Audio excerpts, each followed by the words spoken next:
Joining me now to talk about it is Carl Szabo, Vice President, General Counsel for NetChoice.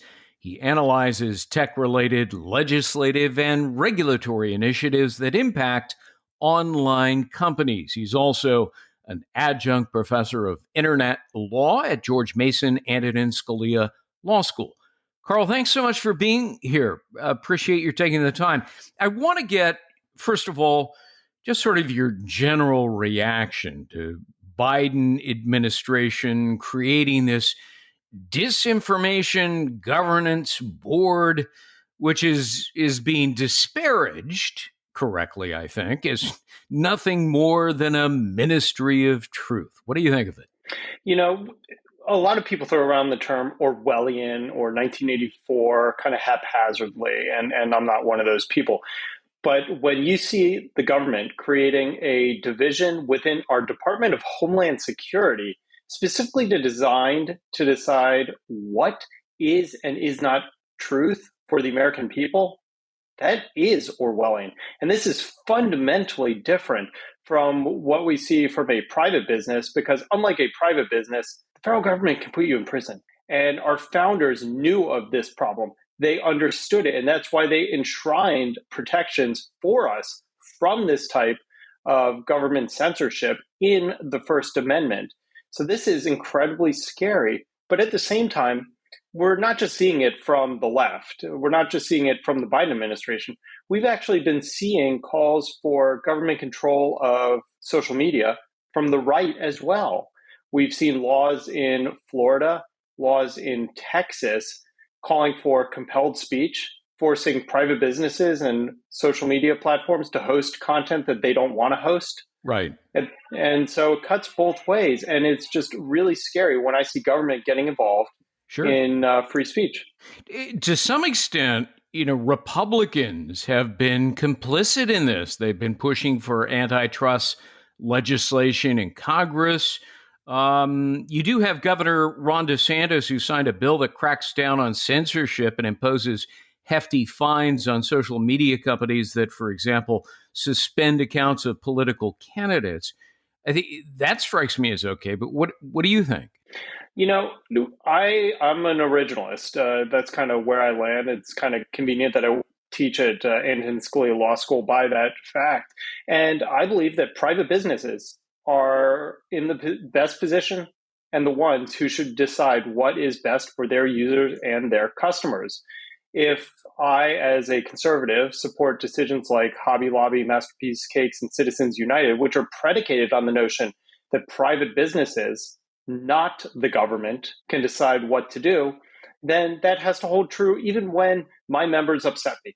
Even when my members remove content from conservatives that I think should be up there, I need to remember and remind myself that no, that's the right of a private business. Right. And as much as the simple analogy I sometimes think about is, as much as I would love a Chick-fil-A sandwich on Sundays, I don't want the federal government or any government forcing them to be open against their business interests. Chick-fil-A is good 7 days a week. Just that's my input.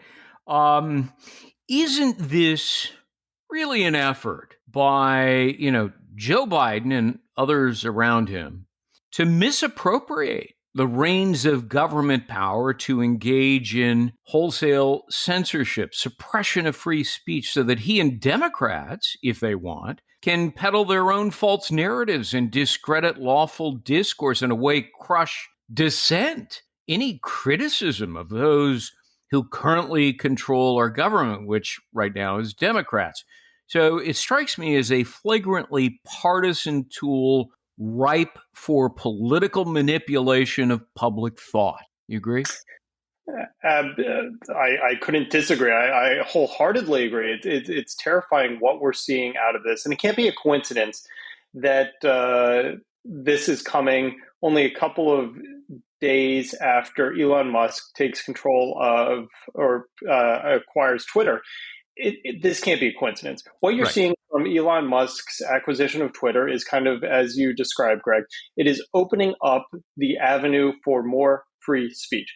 And what does that mean? That means the Biden administration might have to hear some hard truths from the American people who don't approve of what the administration is doing. And rather than letting the people speak. They are creating this disinformation governance board, this ministry of truth, and they're helming it by a woman, Nina Jankowicz, who is almost a caricature of what you would expect out of an Orwellian novel, with her Mary Poppins reenactment, with her proclamations that the Hunter Biden laptop was a Russian disinformation scandal. I mean, this would be satire if it weren't so real, and it would be comical if it weren't so sad. Yeah, I think you're right about that. I mean, any fair-minded person who examines the public record of Nina Jankowicz, I called her a wackadoodle, but especially the stuff she has on social media itself. I mean, people have to be scratching their heads and saying, seriously, of all the people in the world, you picked her? And I make that statement because for a so-called disinformation expert, which is what she calls herself, Jankowicz has spent a lot of time disseminating lies and disinformation herself, right?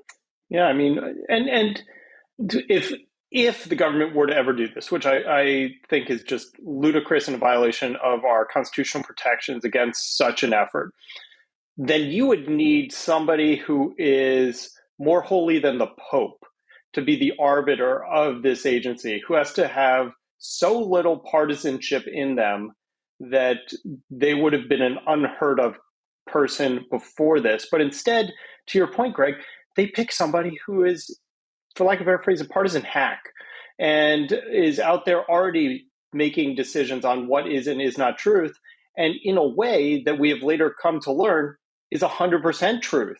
And if she's up there to be the umpire, then we're in a really tough position.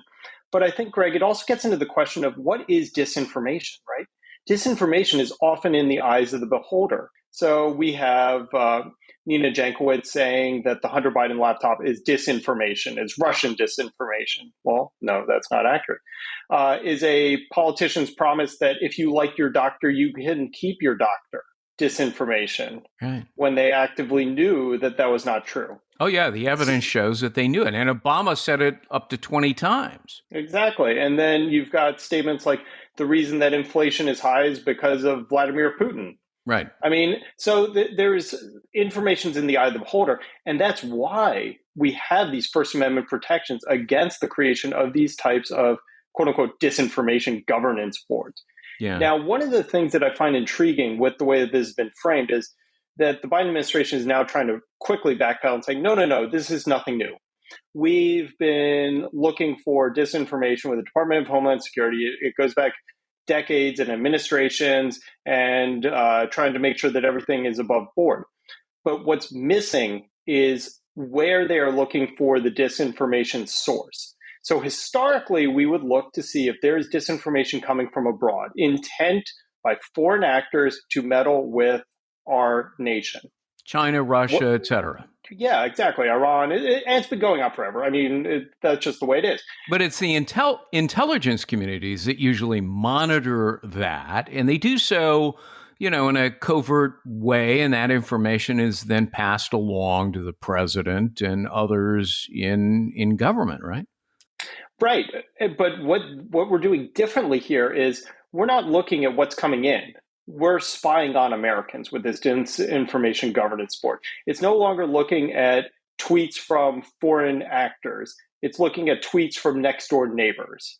Right. And that's one of the really scary things. Now, the Biden administration is claiming that this is nothing new, but at the same time, they're saying we're creating this new disinformation governance board. Right. So it's either not new, in which case it's not new, or it's new, and therefore it is new. And you can't have it both ways. I know there are some people out there thinking that the Disinformation Governance Board was actually going to be deciding if the statements from the president were accurate or not, and trying to clean those up. But unfortunately, it's being turned on the American people. You'd need a massive department of thousands of people to try to sort that out. I mean, conceptually, the whole truth, the whole idea of a truth expert or a national fact checker, I mean, it just seems utterly insane. I mean, the government is neither equipped nor competent to be the arbiter of truth. The people are. So shouldn't social media consumers decide for themselves what's the truth, what isn't the truth, what to believe, what not to believe? I mean, that's the tradition in America since the Bill of Rights was enacted.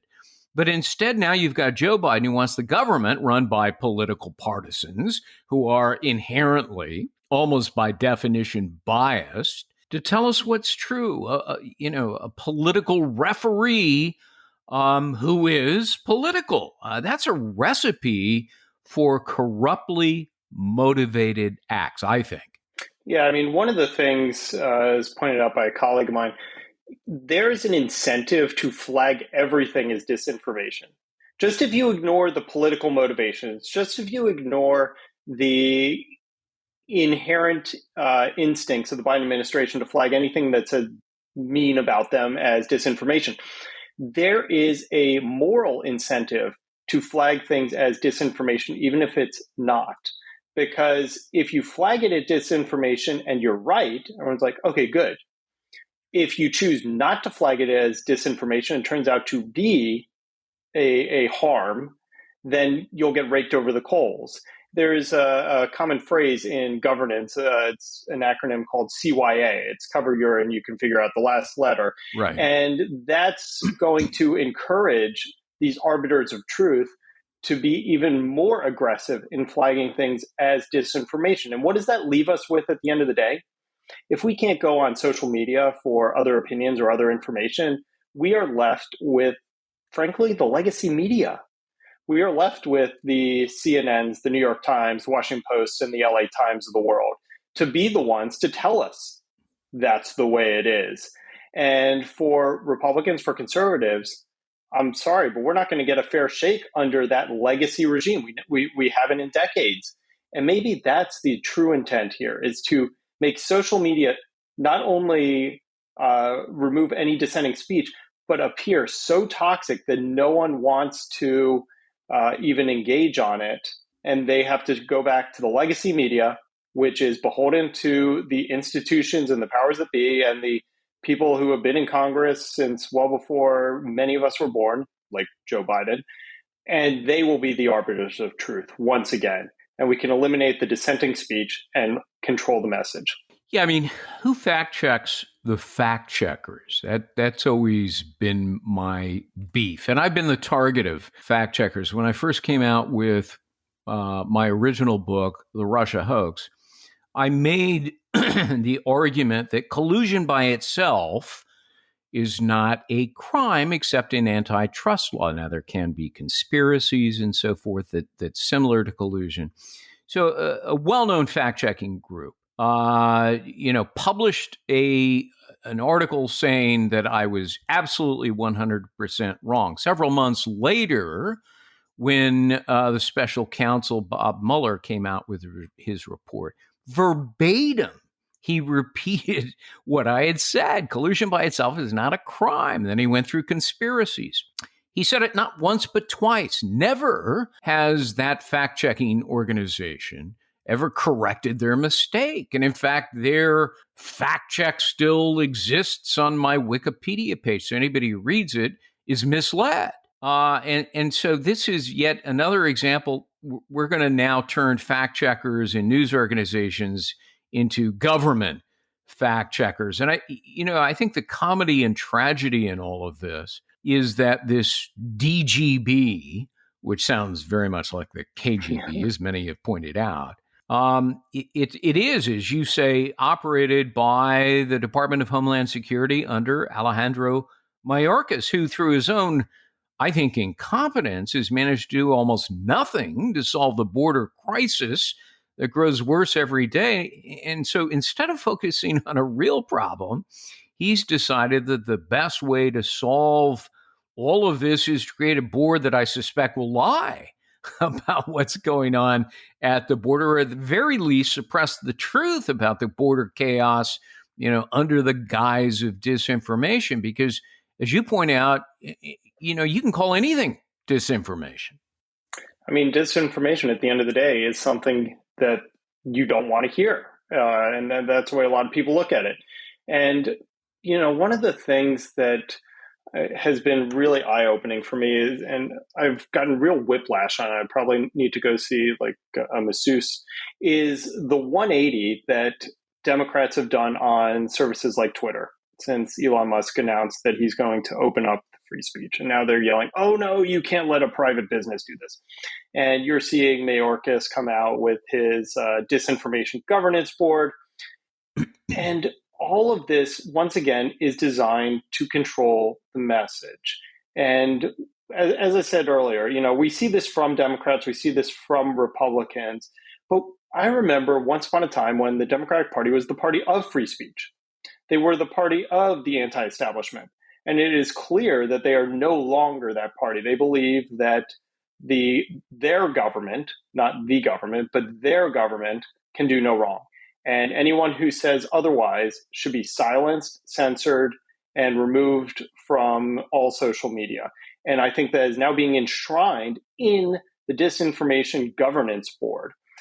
And one of the other components that I think is worth noting is that we're actually seeing some Republicans in Congress want to give this administration even more power, even more authority to either overtly or covertly force social media platforms to run the speech that the administration wants. There are a lot of questions being asked right now of how connected the administration was in leaning on social media platforms with regard to COVID information and the amount of content that could be discussed there, how involved was Fauci and similar people on that. And now we are seeing efforts you mentioned antitrust, some of the antitrust legislation we see in Congress to give the Biden administration even more power, even more leverage to force these free businesses to do what the Biden administration wants, not what their users, not what their customers, not what the American people want. Yeah. As we wrap this up, put your thinking cap on as a lawyer and a law professor. We don't know yet whether this ministry of truth will exercise coercive or punitive powers or, in fact, how it intends to enforce a breach of what it considers to be disinformation speech. If it does take action, though, Carl, wouldn't that constitute a violation of the First Amendment? Because that amendment prohibits the government from abridging the right of free speech. Gregg, that's exactly right. NetChoice, my company, is actually engaged in 2 lawsuits on the First Amendment against state action, forcing platforms to host speech that they don't want to host. And this is kind of moving in the opposite direction. The danger I see, however, with this Disinformation Governance Board, with some of the activities we've seen from the Biden administration, is the attitude of constitutionality be damned. We saw this with the rent forgiveness, where President Biden went up and said, I know that this is probably illegal, but I'm going to do it anyways. And by the time it gets through the courts, it'll be too late. That's what I see potentially happening with this Disinformation Governance Board. By the time it makes its way through the courts and it is shown to be clearly illegal, it'll be too late. And the information will be lost and the Biden administration will have gotten what they wanted. And the damage done. And it wasn't just the eviction moratorium, it was the vaccine mandate. I mean, Obama knew he didn't have but he said so publicly, I don't have this power. And he did it anyway. And of course, it was knocked down by the U.S. Supreme Court. Same thing with the mask mandate, which has been rejected on judicial review. He knew he didn't have the power to do it, said he didn't have the power to do it. He'd even said it as far back as when he was campaigning for president. I can't make people wear a mask. And then he did it. And then it was rejected. Gerard Baker, because you mentioned neighbors spying on neighbors, it made me think of the column by Gerard Baker today in the Wall Street Journal. And he posed the following scenario. Somebody calls the Ministry of Truth at DGB and reports that his neighbor is watching Fox News and labels it disinformation. And the next thing you know, that neighbor gets a knock on the door by the government. I had to laugh at that. But then I started thinking about it. And, arguably, that's where this kind of thing could be heading, as frightening as that is. Your final thoughts? My final thoughts are exactly this. There is a reason why our founding fathers created the First Amendment. They recognized the threat of government. They were afraid of government. And that's what makes America this shining beacon of democracy for the rest of the world. We are one of the only nations on the planet that has a constitutionally protected freedom of speech. Unlike our neighbors in Canada, unlike our neighbors across the pond in England, even, or in Europe, the government cannot come in and tell you what to say, what to think, and tell private business what to say and what to think. And that is a constitutional protection that we hold so dear that we cannot, as Americans, we cannot, as principled free speech advocates, allow this disinformation governance board to exist. If they do exist, they'll shut down this podcast. You and me both. Carl Szabo, Vice President, General Counsel for NetChoice, adjunct professor of internet law at George Mason's Law School. Carl, thanks so much for taking the time to be with us today. Thanks for having me, Greg. And that's The Brief. Thanks for listening. I'm Gregg Jarrett.